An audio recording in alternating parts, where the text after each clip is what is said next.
What's up, guys? It's Wrestle Wellbeing here, and I'm your host, Jim.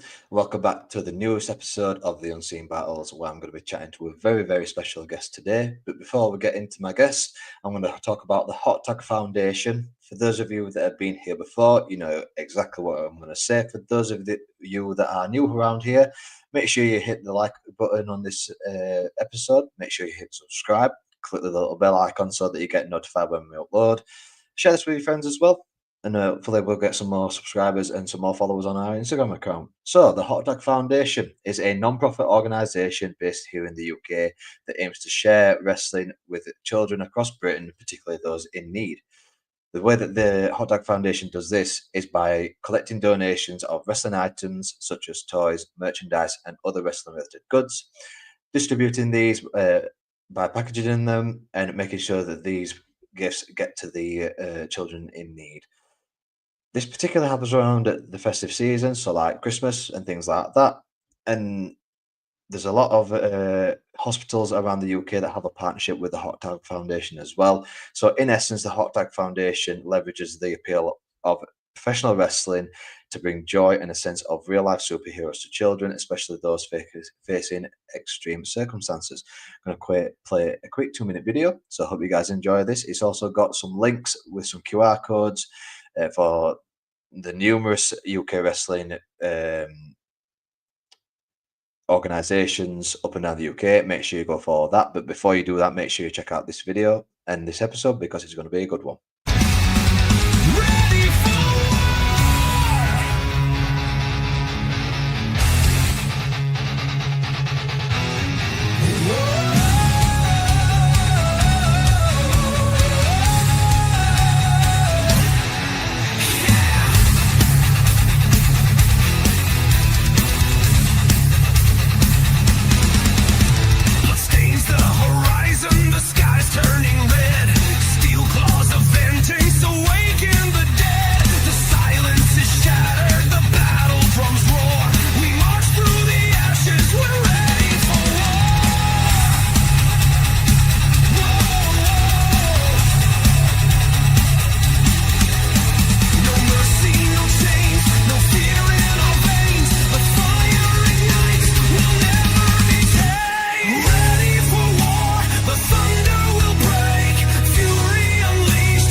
So there you are, guys. That is the Hot Tag Foundation, along with links to all the fantastic wrestling companies up and down the UK.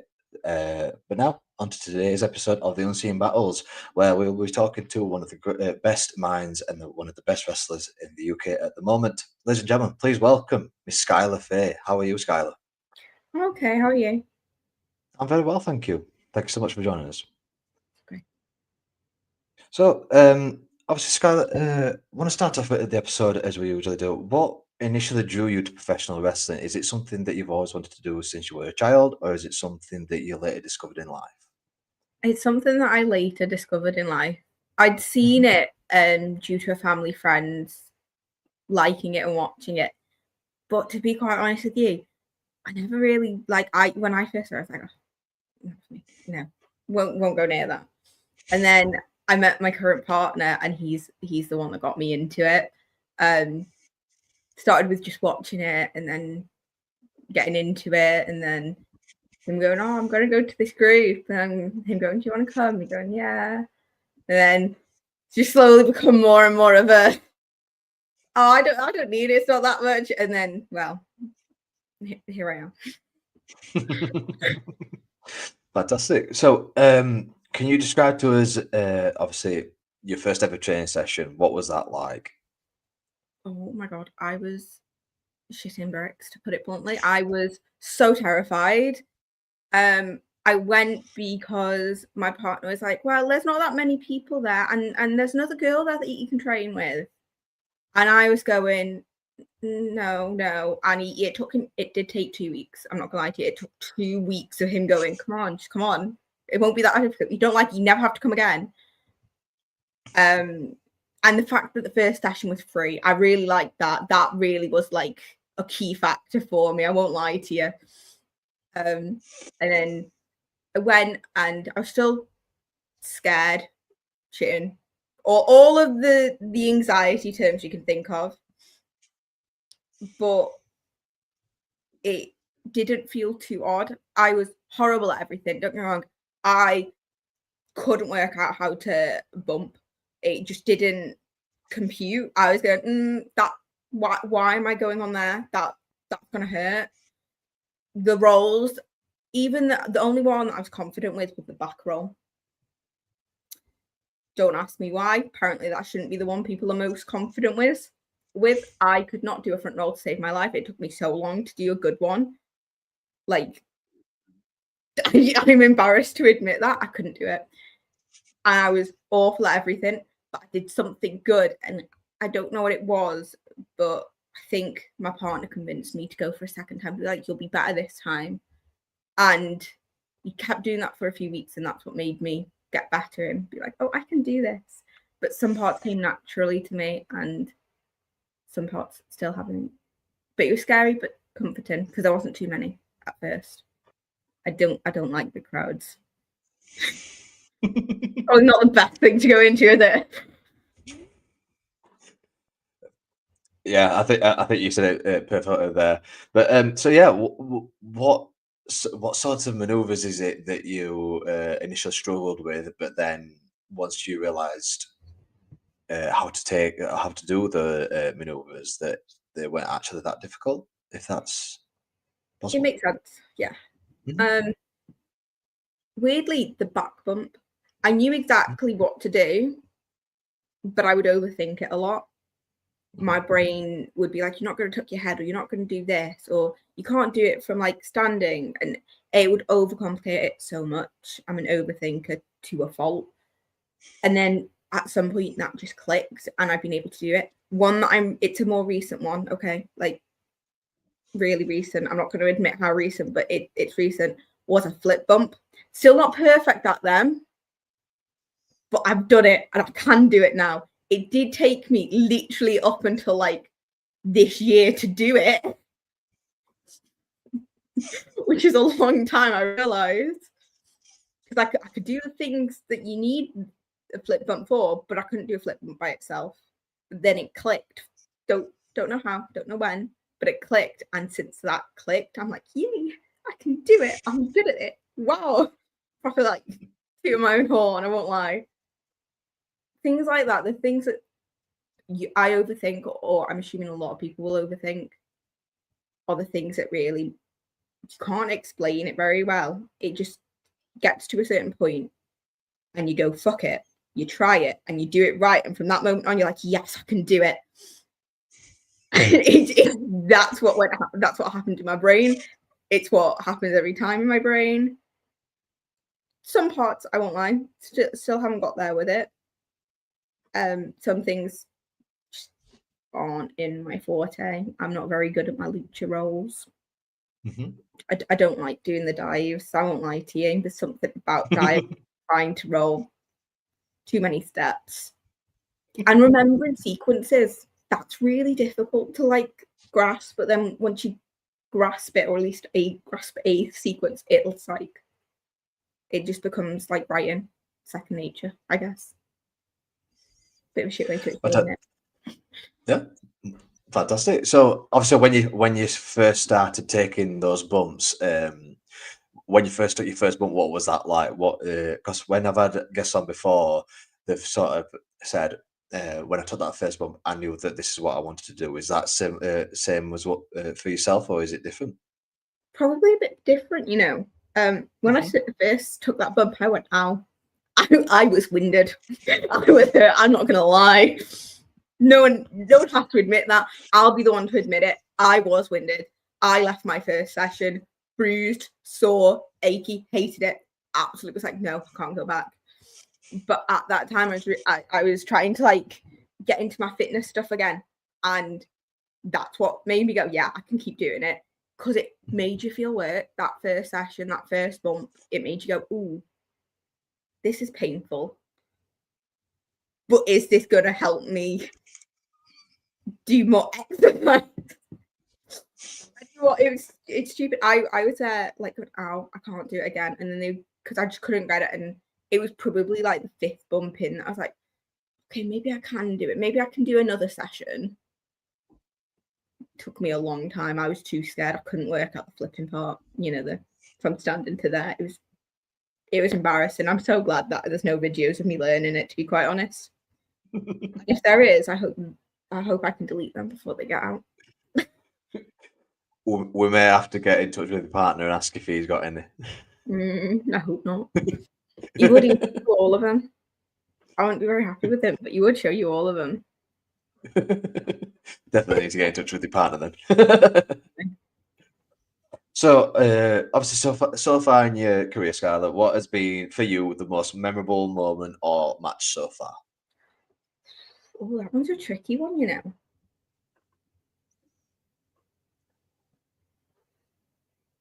I don't know why that's tricky.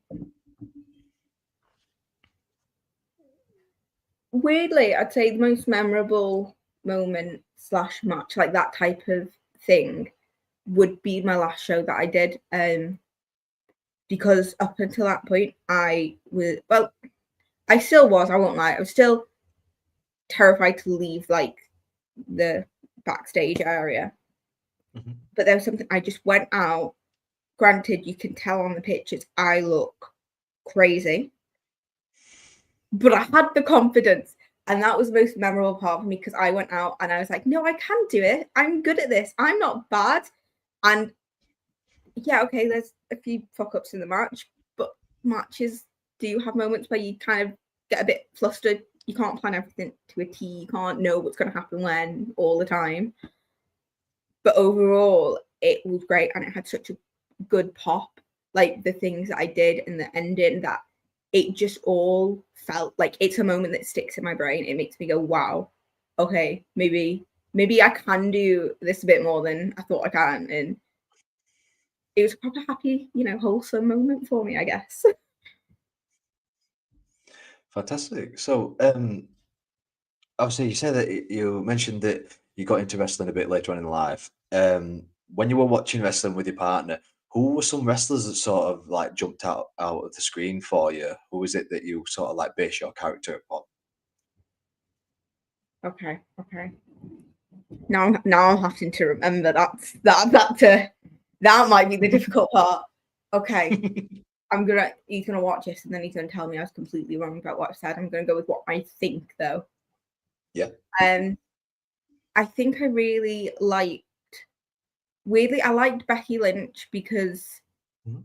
she was Irish and not American or Canadian, and my voice doesn't show it, but I'm originally from Wales, so to me, I was like, oh, someone that's, you know, not got the American voice. I like that. And I think I really liked some of Roman Reigns' storylines at the time. Granted, they did get a bit much after a while. Like it was a bit long. It was a bit of a long story, that was. But then it was kind of like the likes of Bray Wyatt, because I really love storytelling. It's like that's what probably drew me into it all.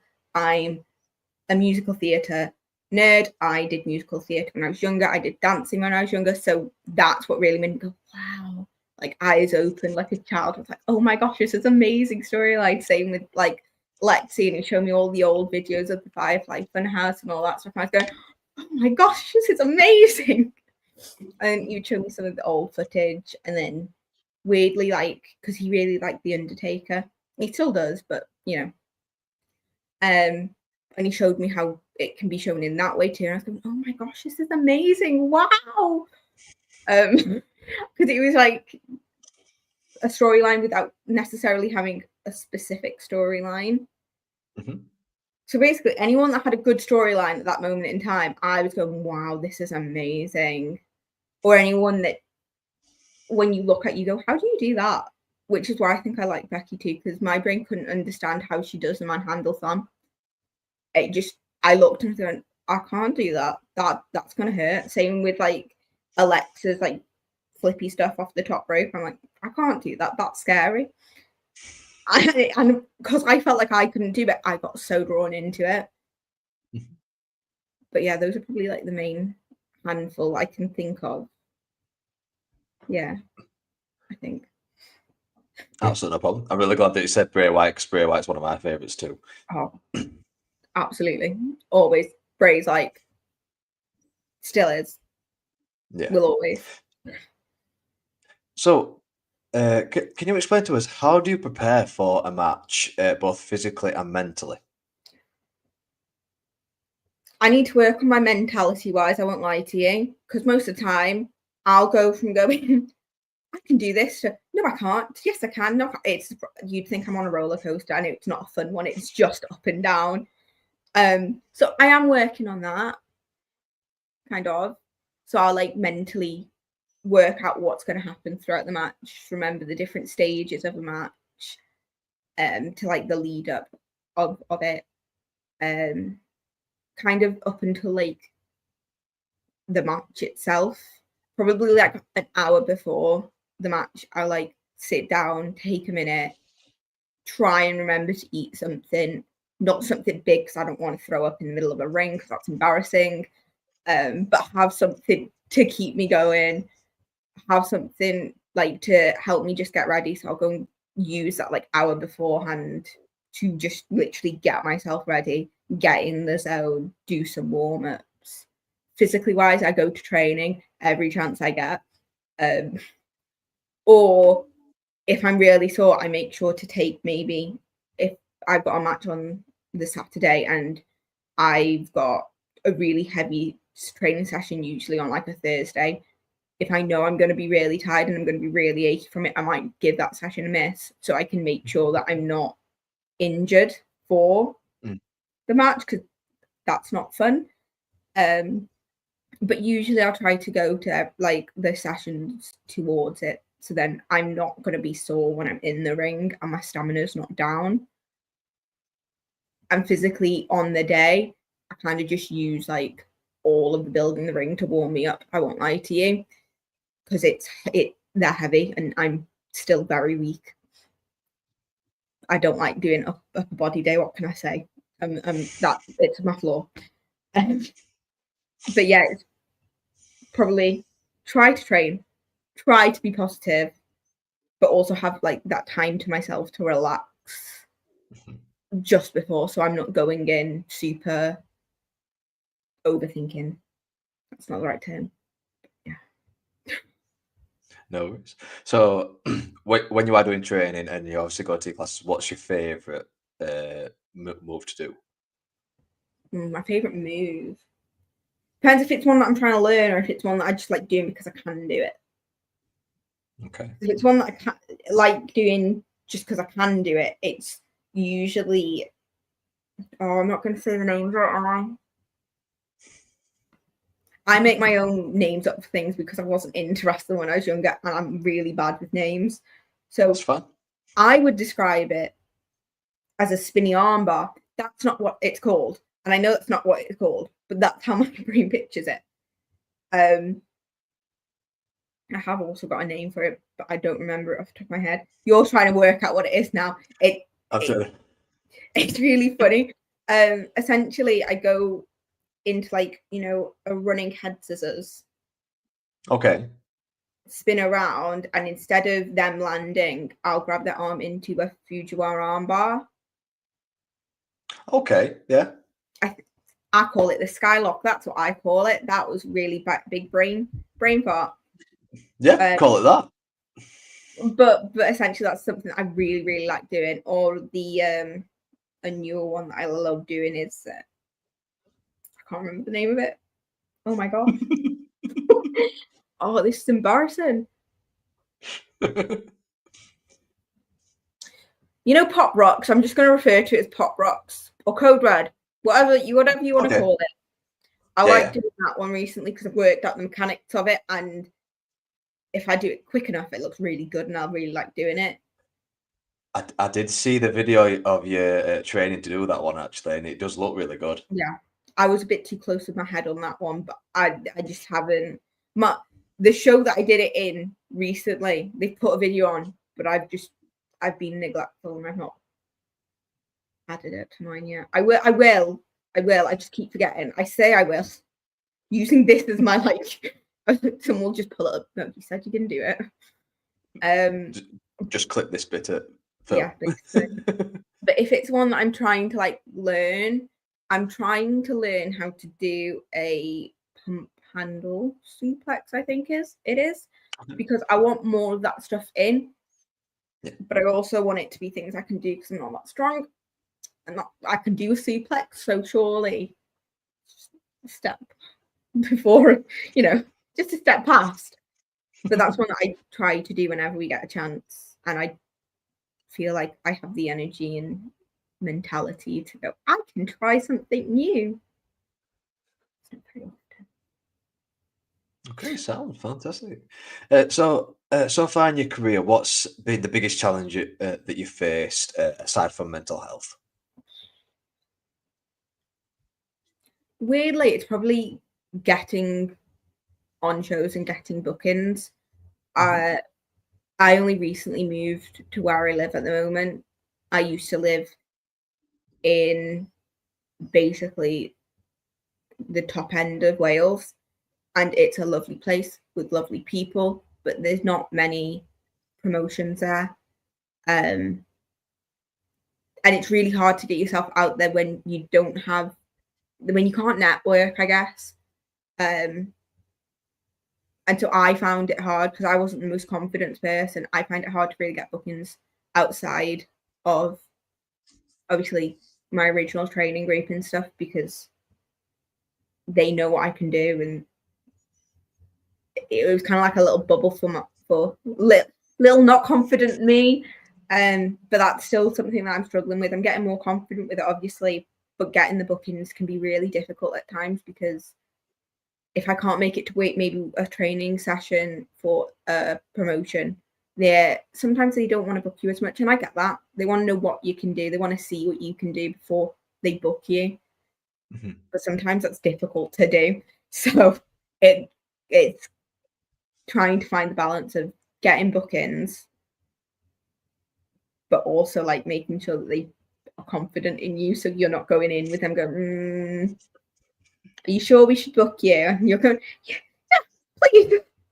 But that's really the most tricky thing I've found, because I'm not the best at networking. But if anyone wants me, please hit me up. I'm free to hire. Well, I that doesn't mean I won't take payment. It just means I'm available.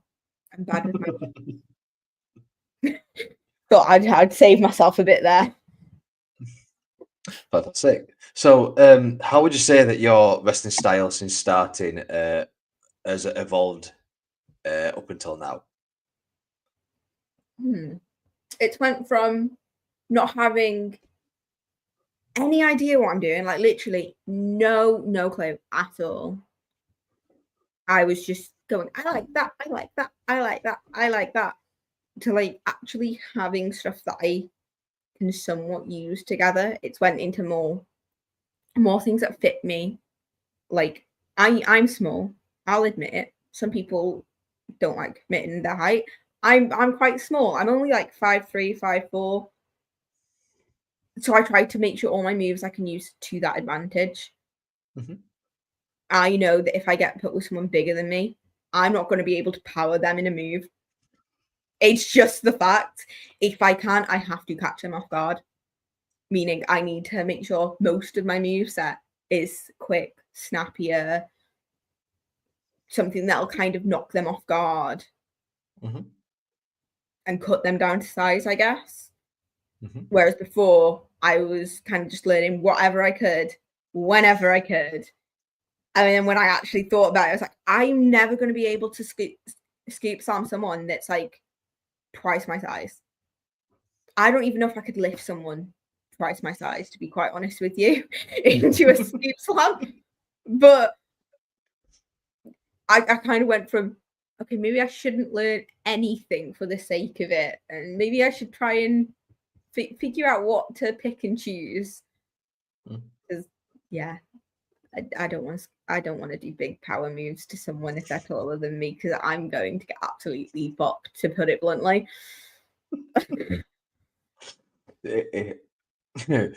The image I had in my head right then was sort of like the WWE 2K video games where you see someone like Alexa Bliss picking up like the Great Khali.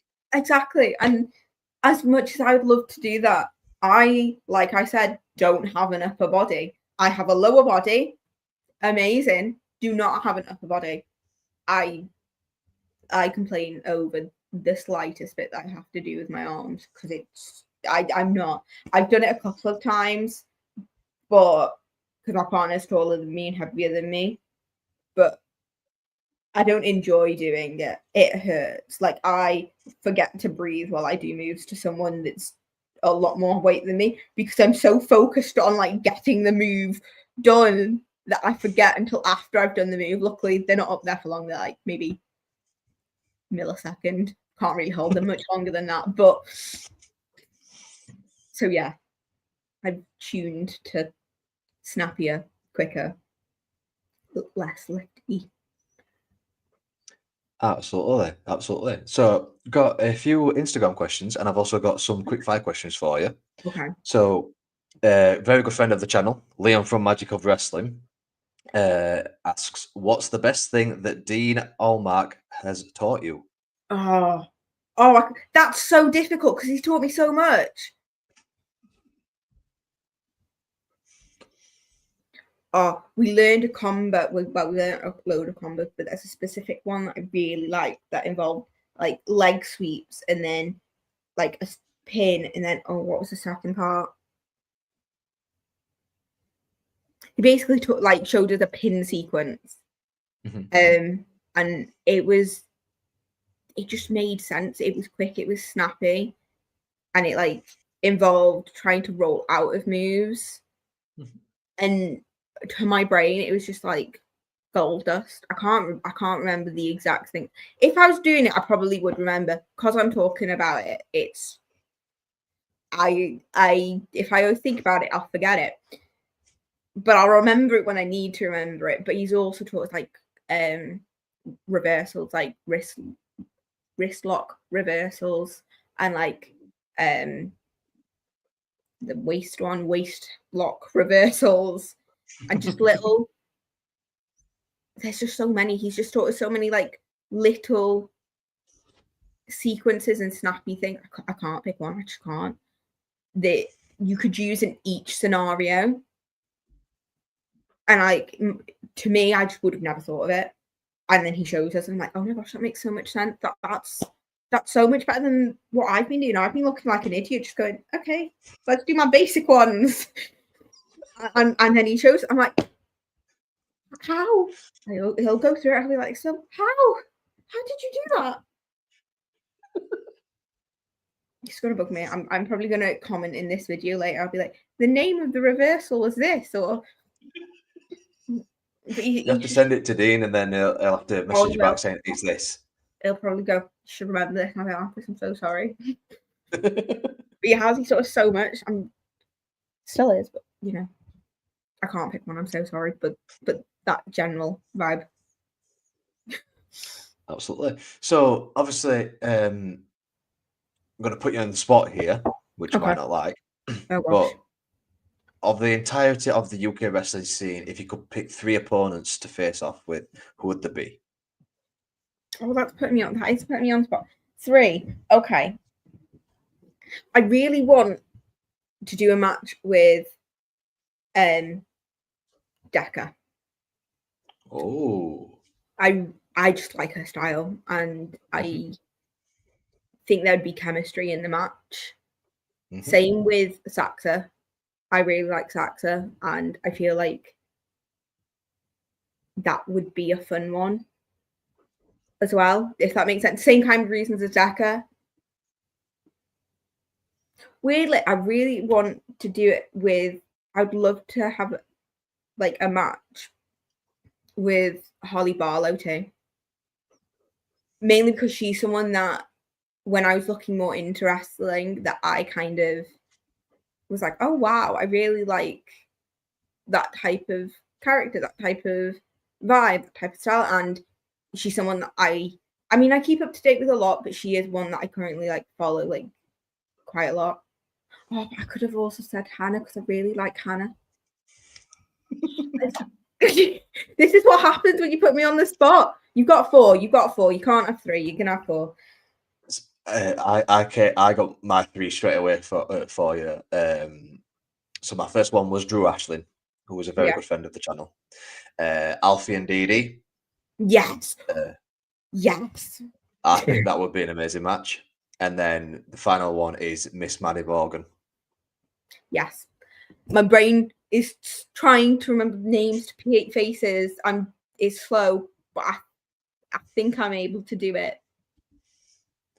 So, but yeah, I really do think that those three ladies would absolutely bring the best out of you. And well, would help I'm you. if they ever want to, please let me know. I'll make sure to clip this and tag them into it on my Instagram. So yeah, thanks so much, Liam, for the questions, mate. I've got a couple of fire questions for you, Skylar. First of all, is what is your favorite finishing move? My favorite finishing move that I do can be either what you do or can be any wrestler. Oh, well, you should have just made it less open. You can't do a quick fire question and make it open.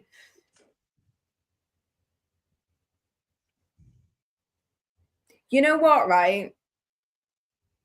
I could go with one of mine, but because it's fresh in my mind right now. I really like AJ's Into the Octopus stretch, like the Black Widow. Yeah, that's the name. I knew someone would remember the name. I just think it's really like it's so, you know, I can't think of the word. It just looks perfect and like not. When she does it like perfectly, it's so seamless. That's the word, seamless.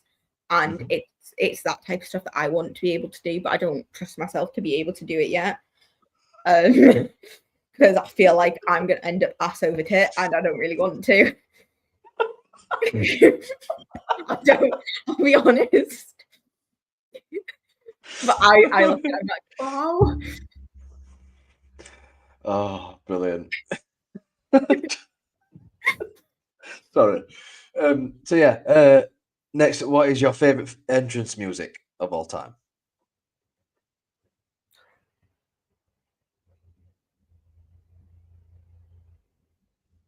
I feel like this is going to be really like, oh no. Ooh. You know what? I'm going to have to go with less. It might be basic. I don't class with this one as basic yet because it's more. It's not like a WWE yet one, but yeah, with how he's going, it's probably not long that he's going to be in a big promotion. But I really like Joe Hendry because it's so musical, and like I said, I'm a bit of a musical nerd, and it sticks in my head, and it's just like you hear like the first few like tunes and you're like, I know that song, and you don't even have to be a wrestling fan. If you've heard that song once, it'll be stuck in your head. Like the amount that I'm so tempted to go to my family, play it around them just once, and then just play it and see if they all go. It just sticks. I like how he's made an earworm as an entrance song. What can I say? You remember him. I wish he was going to come through the door, but I'm not that famous yet. My brother does the same thing to me every Sunday, and it winds me up the wall. He literally just walks in and just plays it on his phone. I'm just like, So tempting. hey. but yeah. Anyway, so what is a move that you've always wanted to do but you haven't yet? What's a move? Oh, a moonsault. I know it sounds really basic, but preferably a moonsault off the top ropes. But I can't even do a moonsault yet, so I'm gonna start with that one. I just can't. I tried to. I would say I've tried it. I can't. I've not tried it yet because every time I try to, my brain goes, nope. It goes, I'm not doing that. It's kind of like, when you think you're gonna jump, but then your feet don't move off the floor. It's that. I try and my brain goes, I can't. And I'm gonna get over that. It just might take me like another 2-3 years. We'll see. We'll see. Maybe by like what, 2028, you'll see my first. I'm hoping it's before that, but it might take that long, and that's fine. But that's something that I want to do, but I haven't just yet. So if you were to pick a moonsault to do, would you do the Charlotte Flair one, which is just a standard moonsault? Would you do the Tiffany Stratton one, which is the previous moonsault where she jumps on all three? Or would you do the Jacob Fatu moonsault? I would love to say that I would even be able to do Tiffany's. I feel like I would try and do the jump and I'd fall right between the ropes.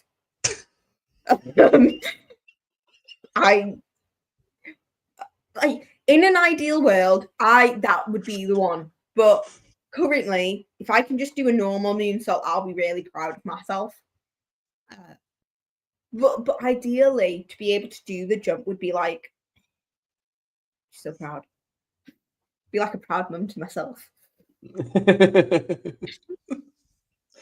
Fantastic. Final quick fire question before we get into the nitty-gritty part of the interview. If you could have a match with any wrestler, past or present, who would it be? Ooh. I know I'll never be able to have this one. But just for the storyline purposes, it would probably be Bray. Just because there's something about his storylines that would always engross me, and he would have been able to bring the most out of me with those storylines, and it would have gotten me so invested into it all that it would probably take away the overthinking, and I'd just be like, yes, we can do that. You want me to do 5 moonsaults? Sure, I've never done one, but I'll do it for that match. Like, it would be the thing that would make me go, yeah, I can do it. So probably him. But if I couldn't, because I couldn't do it with him, probably someone of that nature, maybe like Alexa Bliss or someone that's worked with his storylines, because that's what I want. Awesome. I was actually going to mention that if there's a particular wrestler that you would want to mold yourself around, I think Alexa Bliss would be perfect, because obviously she isn't the strongest upper body wise, but she has got some very, very innovative moves that you could. Shadow of a doubt. Yeah. Fantastic. So, if it's all right with you, Skylar, we'll jump straight into the dark side of the episode. Obviously, this is going to get a bit deep for the listeners at home, guys. So, if you are suffering from mental health at all, there is a lot of help in the description below, a lot of links to various organizations that help with mental health. There's also a link to an organization that helps with addiction as well, because at the end of the day, mental health takes its form in many different ways. So, Scarlett, if you're happy, we'll jump straight into the questions. Yes. Okay, we'll see you in 2 seconds.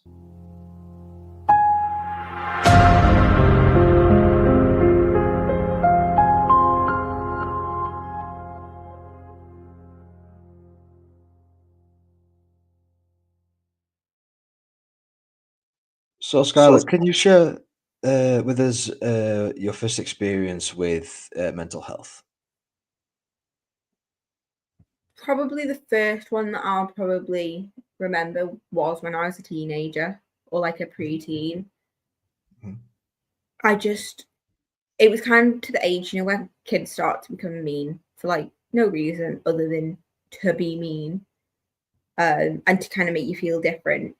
And kind of like that moment where people would bully you for no reason. And I, sadly, as lovely as I am, I got really, I got bullied or like isolated a lot. It was difficult because it was kind of like that age that I started to realize, oh, I'm quite an anxious person. I'm not the most outgoing. I'm quite an introvert. I was really struggling with body image. And, as soon as we got to high school, it just got so much worse. I was getting left out by people, and the friends I knew from primary school weren't my friends as much anymore. They weren't not my friends, but I didn't hang around with them as much. Um, and I'm really grateful that I wasn't bullied as much as some people to my extent, but it was enough for me to like just like little remarks. And if you're already anxious about yourself, little remarks, whether or not they're joking around or not, it's going to like hit, especially when you're like in that stage of changing and being all different and being like, oh, what's going on about me? And it was really difficult. I think because I had family die and I had one of my best friends move away to Australia, I felt so alone. Um, and I was just going, well, I don't know what's going on. And I just felt really sad and I didn't know why.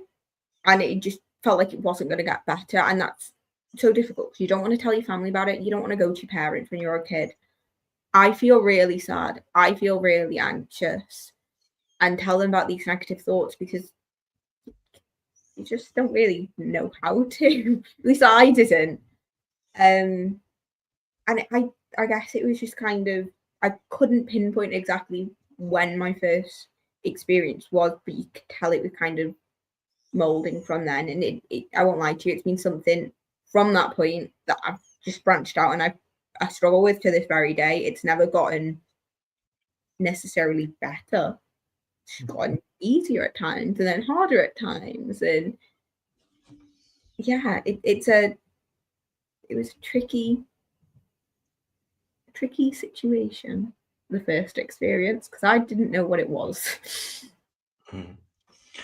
So obviously, as you just mentioned that you were quite young when you had your first experience of a struggle. How long was it until you actually noticed that there was a pattern sort of thing, and when did you realize, oh, this is what it is? It was probably when it got really dark and I was kind of to a point where um probably when it probably was like a year for me to realize, because it wasn't getting any better and I was having really negative thoughts. I felt like I was a waste of space. I felt like I wasn't wanted.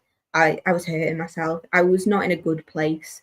And it was to that point where I didn't want to necessarily hurt myself, but I couldn't stop myself at that point. And I was like, okay, yeah, this probably isn't normal.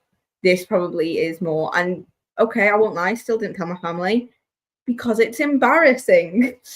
And I was like, no, that's weird. Why would I do that? And I I knew it was bad and I knew there was a problem with it, but I didn't want to say anything about it. I didn't want to say anything about like the self-harming or the fact that I didn't want to eat as much and I was trying to restrict myself and do all of these little things that, you see online or you hear about, because it really wasn't restricted back then. Because I mean, it's not restricted really that well now either, but the internet, they didn't realize you could find stuff like that on the internet, let's be honest.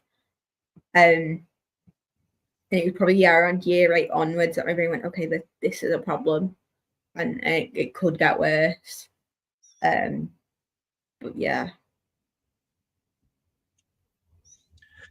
So when you're going through your darkest bits, how did you sort of pull yourself out of that abyss, kind of thing? Is it friends? Was it your partner at the time? Was it something that you just had sort of like the mental triumph of I need to get things sorted? It was kind of different each time that I was really low. Sometimes it was friends that was supporting me through it, especially like 16 plus friends and somewhat family, but really my friends because I could talk to them. And there was like a couple of friends in particular. I know that they would never judge me on any of it. There was a point where it did get bad, and I was in hospital when it was just before my friends, and my family did come in and they're like, "We do want you. We don't need to feel like you're not wanted." And obviously that brought me out of it a bit. I was still struggling, but I was able to communicate with them all, which made it so much easier. And having that family and friend support made it feel so much better. I guess part of it was kind of this mentality of, well, nothing's going to get better unless you make it better. That helps, which I don't always listen to, but I feel like I probably should. But yeah, it's kind of a mixture of everything depending on the situation. But the older I got, the more I realized I can't always rely on other people. I also need to take some accountability myself for it, or else it'll just go into the shitter constantly. Definitely. So, obviously, when you were having these dark thoughts and you started going into wrestling, did starting off doing wrestling, did that help at all with the problems with the mental health, or did it just exacerbate the problems? A bit of both, to be quite honest. I would really, like I said, I have really bad body issues. I'm so self-conscious every time I enter the ring. I still, like I was then, I am now. I was so worried about what I was wearing and how I'd look and what people would think about me in training and stuff, which is stupid really, because no one's there to look at me. People are there to learn stuff. But still I was like, oh yeah, but they might think I'm fat, or they might think that I look weird, or something stupid. But weirdly, having the ability to fixate on it helped too. Weirdly, the bumps help because it sounds stupid. It's some type of pain. It's not like self-harm pain, but it gives you like a sensation. That's really the better word. It gives a sensation that you can remind yourself you're still human. And it kind of like grounds you back to like the world and stops you overthinking a bit. Sometimes it doesn't. Sometimes I fuck up and I just end up being sore and I don't have this whole lovely spiritual connection. But most of the time, I at least feel somewhat more grounded. Like, okay, I'm still human. It's okay. And it gets me out of my head now. It didn't at first. At first, I get really anxious. Sometimes I do get anxious before I go to a training session, and it can be really bad. But the more I come, the better it's been, and the more help it's been. But there are days where I'll go and I'll be like, I feel shit. I'm doing awful at this, and I don't want to do it anymore because I'm bad, or it's not helping me, or some absolute crap that my brain's talking. But it can really help. It can help with the overthinking a lot because you have to focus on what you're doing, and the more you overthink, the more you're going to fuck up. So it did a mixture of both, and it still does do a mixture of both, I guess. Yeah.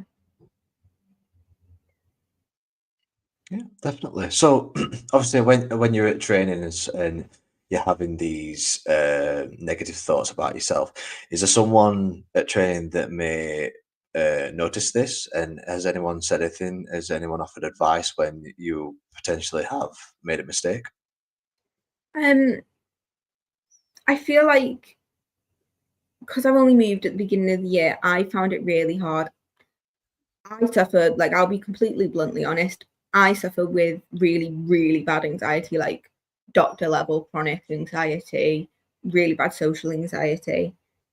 I haven't, even though my brain wants to, I struggle to create really good bonds with people for a while. I don't know why, it just takes me a while to feel comfortable to go hi to someone and have that kind of connection where I can. Luckily, most times I do go with my partner. He's kind of like this support network, which I'm trying to get out of that bubble now because I do start. I'm starting to know the people in Claws more now, and they are all lovely. I'm just a nervous wreck. I'm the problem with that. I know it.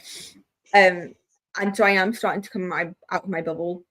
In my old training session, it kind of got to that point somewhat. I could go to the coach and just be like, I'm having a really shit day, so it's going to be shit. Please don't criticize me too much because you know I'm going to do it worse than you will. So just be forgiving to me. And in terms of like mistakes and people giving feedback, I'm really lucky in both places that I've been are really good at giving feedback, but not making it like criticism. And I really appreciate that.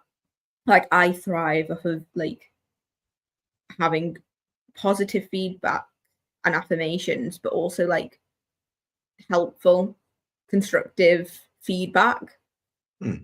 So sometimes I'll find myself, and for some reason, like I must have really annoyed my old trainer because he worked it out to a T. and it was to the point where he'd be like, no, you are really good at it. Don't dish yourself, because I'd maybe do a bump bad for myself and I'd be like, oh shit, awful. And he's like, no, you're not. You're just having a bad day. It's like, just remember to do this and you'll do it perfectly.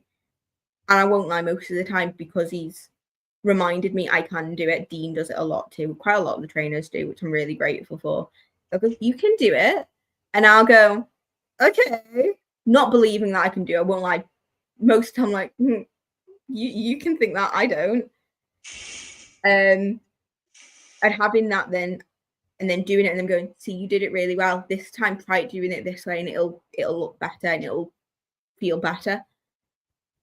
Really, really helps. And the fact that they've kind of like trainers and other peers can work that out is amazing for me. And I try to do it back, but like I said, I'm awful with social situations. So sometimes I really worry I don't do it right. And if anyone's listening and I don't get it right, I'm sorry. I don't mean it in a mean way. Please. I'm anxious. I'm horrible at social situations. So please don't read it wrong. But yeah, I'm getting there with Claws. I need to get out of my shell a bit more. And I'm doing it slowly, I think. Definitely. I think it's very wholesome and it's very helpful that obviously you have quite a good support network around yourself. You obviously have your partner, but you've also got your trainer and you've also got the other members of the wrestling community around you that you go to the wrestling schools with.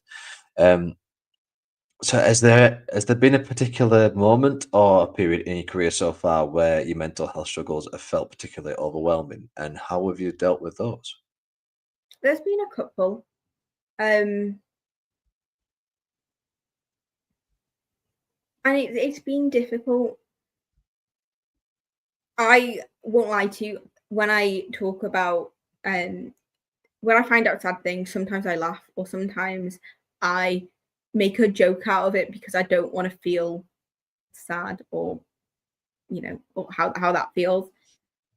There was a point where it was like in the last yearish where I had both my nan died early in the year, and then I also had a friend that died near the end of the year, and that was a really rough period because I was in training when I found out my friend died, and it was nearer the end of the year, but I fully thought that they were playing a joke on me.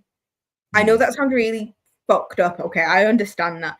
I just could not believe it or wrap my head around it. And even my trainer at the time was like, just double check that this isn't like some really sick, twisted joke, because that's weird for your age. And it was being able to kind of keep going at it and giving myself like grace in that period of time, because if I stopped, it might have gotten worse, because I'm the type of person that sometimes wants to lock myself in a room and not leave. Currently, I won't lie to you, I'm also still going through a really down period of time, probably because of the death that happened in the last year or two. And it's still really difficult. I tried to ignore it the majority of this year. It's not a good tactic. I know it's not a good tactic. I'm very conscious of that. I still did it because I'm human. And I was really in a rut. I still am. I still sometimes really struggle to get out of bed. I really struggle to go. Sometimes I'll come home and I'll cry all night. And sometimes the idea of going to training, although I know it probably will help, makes me have a breakdown, because I'm worried I'll mess it up or I'll do something wrong or I'll start crying for no reason. But even now, I still try to go when I can. Some weeks are better than other weeks. Some weeks I don't manage to go. Some weeks I'll manage to go and I'll do really good at that training session. Some weeks I'll manage to go and I'll do really shit at that training session. There's never a perfect mix of what it is, but currently what I'm doing is I'm talking to the doctor. I'm going to get some therapy, hopefully. And we're going to try some different type of medication to see if that will help. Because I'm at an all-time low and I've not been at this low for a really long time. Guess it's kind of perfect time to come on this then, isn't it? And I'm giving myself that grace that I need. I don't always. Sometimes I'll be really horrible and be like, I'm being lazy and being a piece of shit and I need to go out. I'm going to become fat if I don't do it. But then I'll do it and it does help. Maybe it's like my brain win to some degree.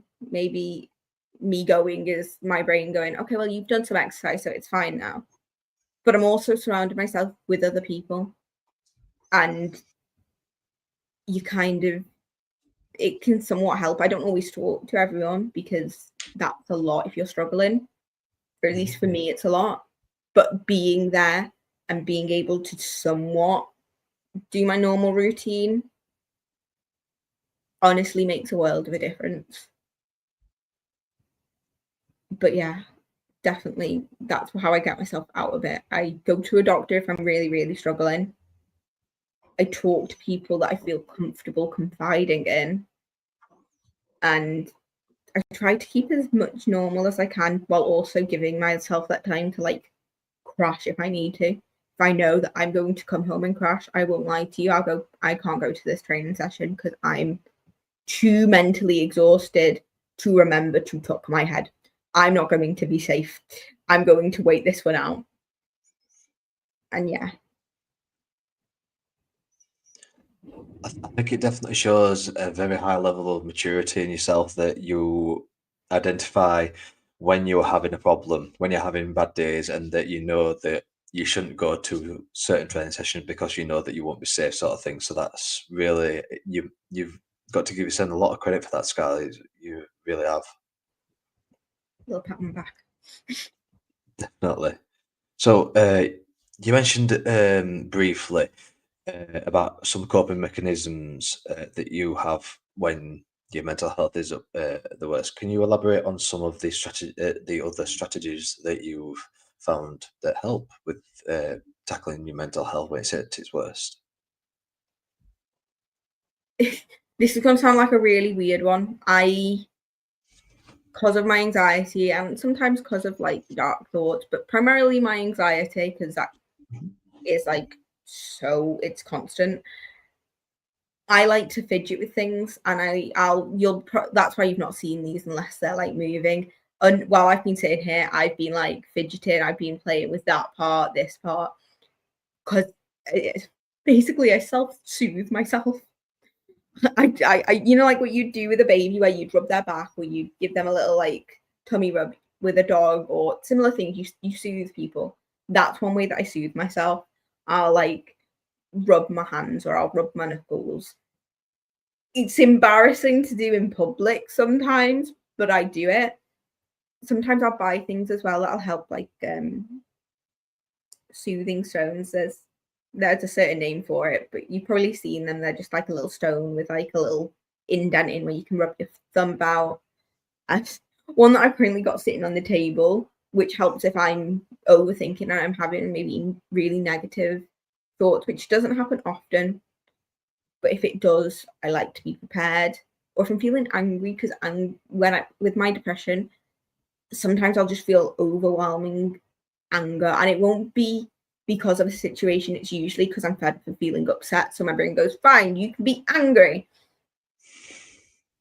Which, you know what, I prefer that than feeling nothing any day. I'll take it. It's something. And so I have this, and it's not going to hurt me at all. But it's a little thing with a little button on, and it's got like little spikes that won't dig in, but you can just squeeze it, and it just helps. You can roll it. And what can I say? I'm like a proper lover for sensory stuff.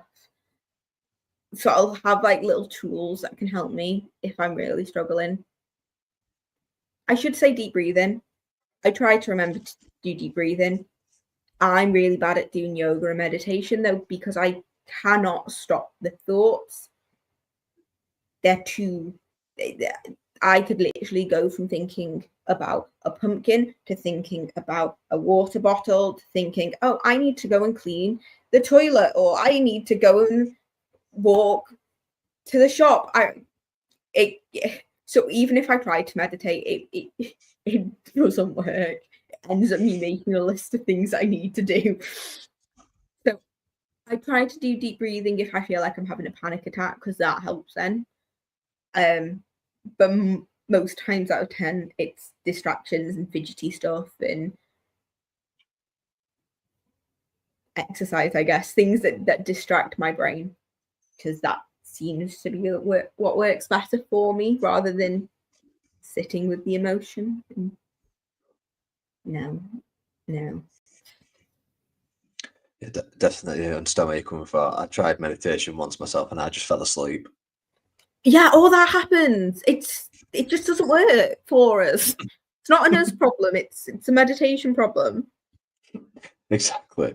So, how important has obviously seeking medical professional help? Obviously, you've mentioned that you've seen a doctor, you've had a medication.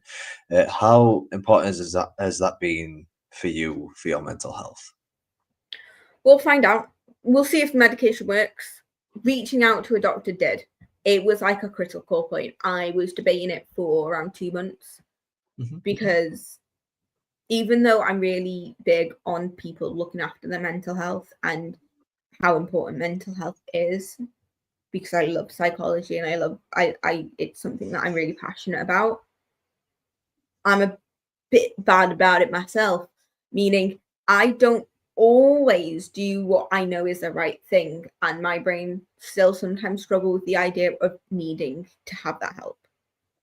So going out and actually going to a doctor and going, listen, I'm really struggling and I don't know why I'm struggling and I don't know what will help, but I'm struggling more than I've struggled for a while, and my coping mechanisms don't seem to be working as well.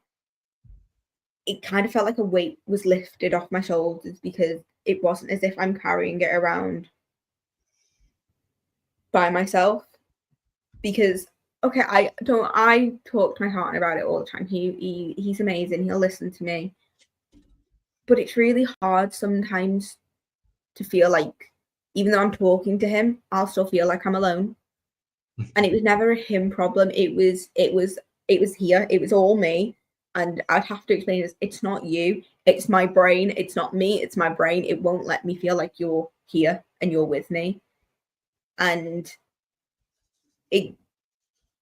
some days are better than others, but going to the doctors and since then, it's felt like, okay, I can breathe. It's going to start working out, hopefully, because previous times when I went to the doctors, they went, there's too long of a waiting list for therapy and this. And since moving to where I'm in now, and it being more of a city and not, the tiny little corner of Wales, they've offered me that. They've offered me a session, which I'm going to go to in the next couple of weeks to kind of see what's going on. And that, oh my gosh, it's changed my outlook, because I've tried therapy before and I've known it's worked probably better than medication for me. Mm-hmm. But I never thought that would be an option here. And I was so scared because I've not had the best experience on medication to go on back on medication. And so, maybe it was just I was lucky and I had a really, really lovely supportive doctor. And he's trying me on a different medication that I've not tried. And he's offered me a way to kind of reach out to therapy that's not to do with like a job place, because sometimes you don't always want to go to like an occupational one. It just feels a bit weird for me, at least. And it's changed everything. It's just made me feel a bit better overall. I went from like just before the doctors, I was crying every night. I was struggling to take food in because, I've mentioned it briefly. I really struggle with like body dysmorphia. And so even though I've lost a lot of weight, I feel like I'm still the weight I was 3 years ago. And it doesn't change. I could physically see on a scale or see like a body composition or measure with a waistband. Mm-hmm. I would still see myself double the size I am, even if I'm not. But that's even gotten a bit better because I'm like, okay, wow, I'm going to talk to someone. They're going to listen to me talk crap about how I feel. Maybe it will be a bit better. Maybe I do have a bit more hope, and hopefully it'll, knock on wood, it'll stay that way. But it's been like a critical point in me getting out of this rut, I guess, without me realizing it. If I'm honest, that's the sort of reason why I started this podcast, because I'm hoping that it offers wrestlers, but not just wrestlers, everyone in the wrestling community, an outlet for obviously being able to get things off their chest. If there's anything they want to say, if there's anything they want to just, because at the end of the day, I've gone through a lot of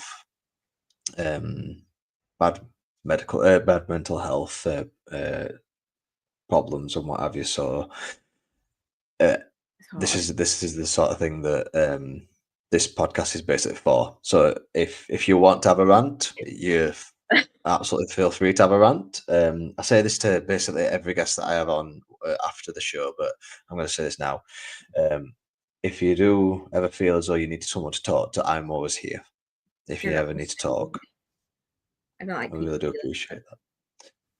So, for anyone that is watching, Skylar, be them a wrestler, be them someone in a different professions, be them just someone random coming across this podcast, if you could give them a message for someone who is struggling with their mental health, what would you say to them?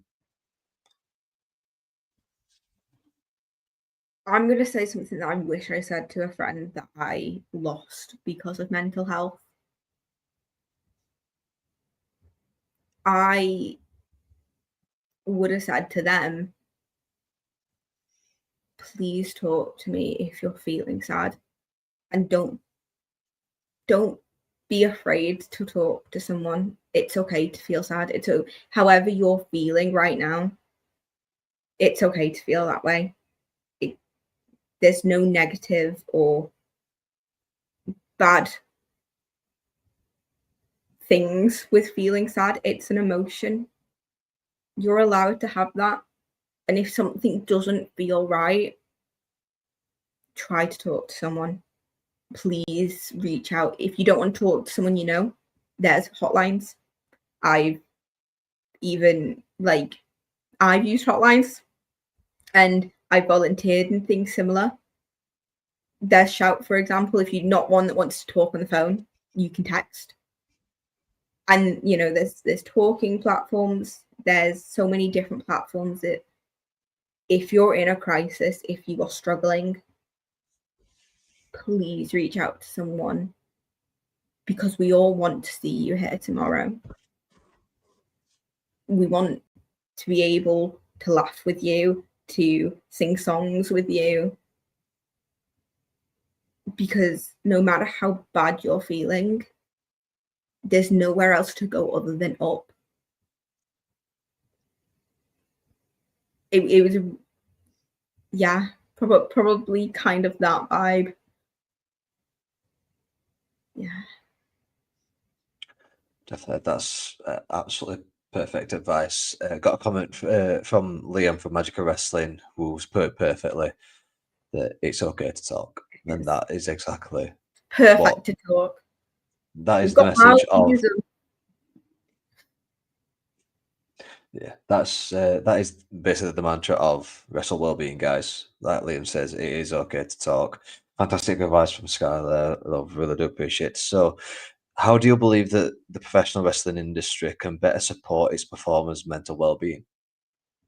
They need to be more honest about it. I feel like, especially big corporations, I feel like a lot of the time it gets swept under the rug. It does with a lot of professions, I guess, but especially with entertainment type productions.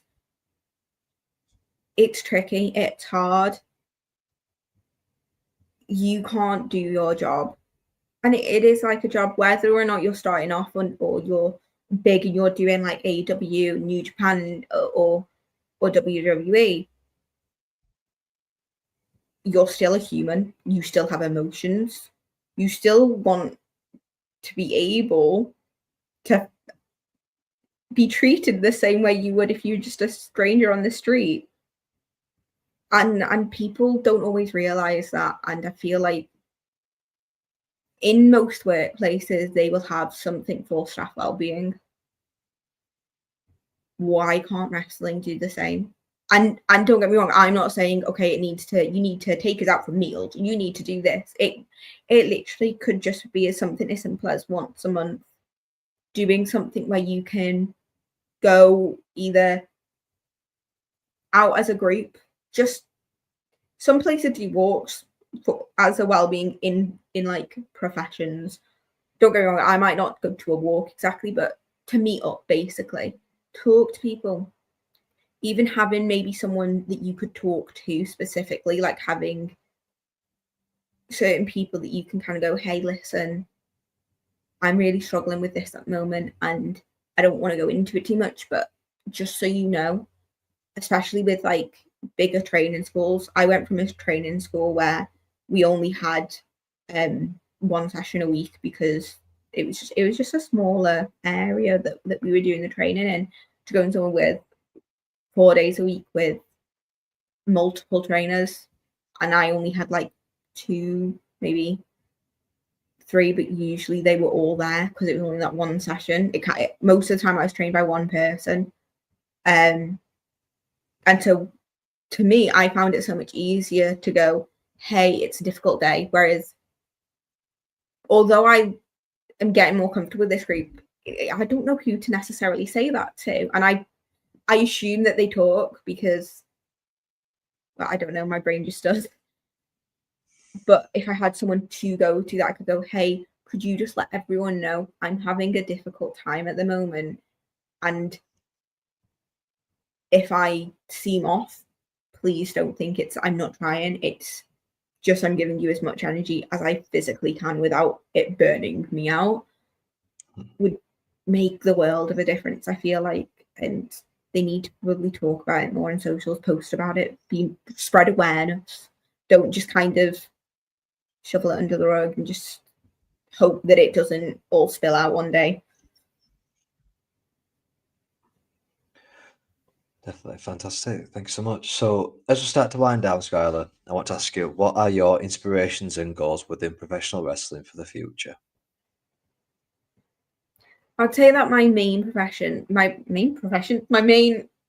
like aspirations would want to stop being such like a wuss and be more confident and socialize more and do more matches because I know I'm capable of more.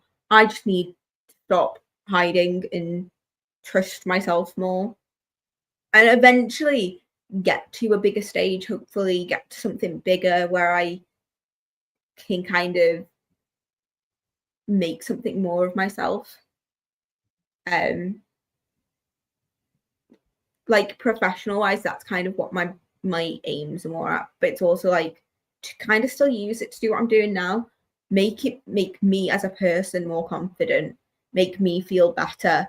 Like that's what I came into it to do, to feel more fit and to feel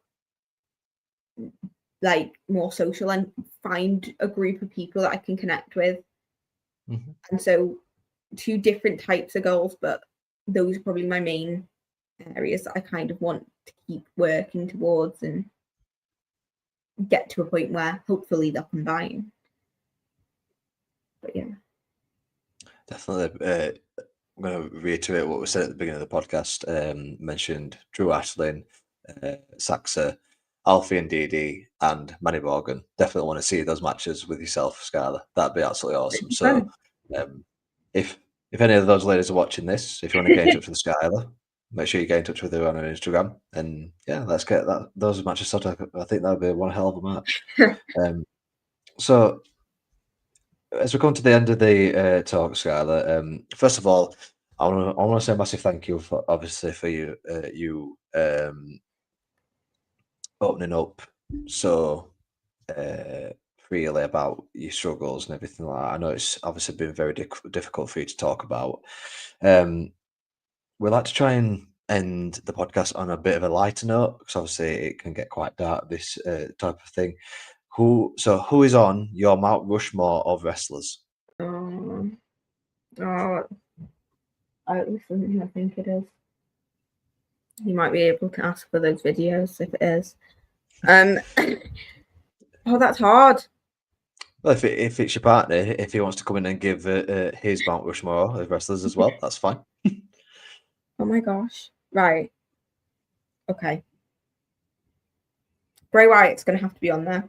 I'll say that one without a shadow of a doubt.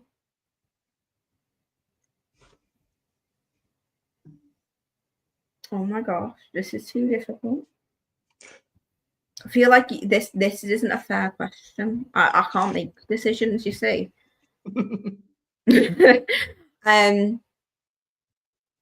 Probably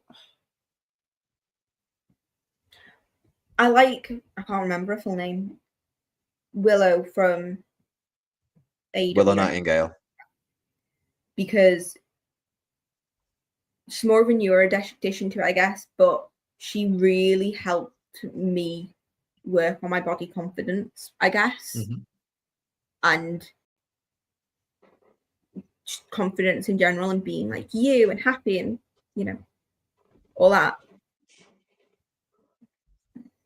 Isla Dawn, because I don't know, I just really, really like her, and she's someone that everything she does, I'm always like, wow, that's awesome, that is. I just, maybe it's someone that I'm a bit fangirly over, but I really, really love her. And, I don't know, for my last one, who could I pick? There's just so many. Oh, why can't I remember anyone's name?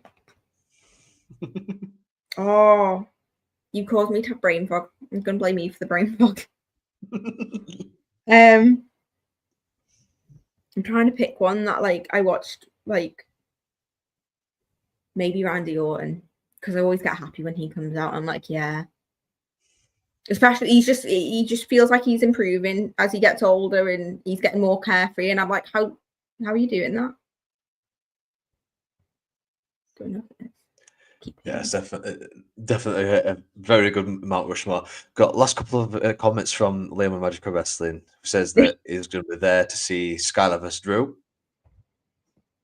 and he's also said that he's really enjoyed the podcast. It was a great listen.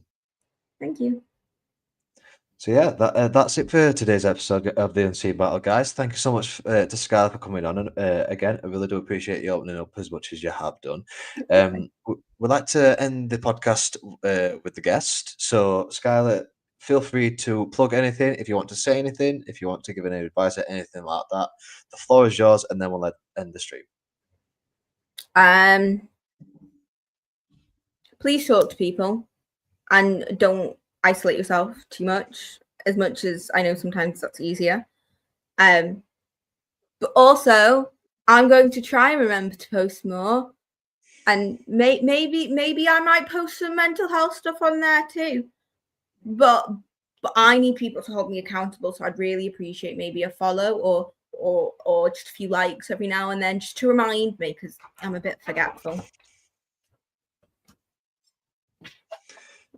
Fantastic. So that's it for today's episode, guys. I hope you really enjoyed it. I myself absolutely loved it. So yeah, look after yourselves, guys. Make sure that you're looking after each other. Make sure that you tune in on Friday for our next episode of the Unseen Battles at 5 o'clock, where I'll be chatting to Big Bubba D. See you guys then.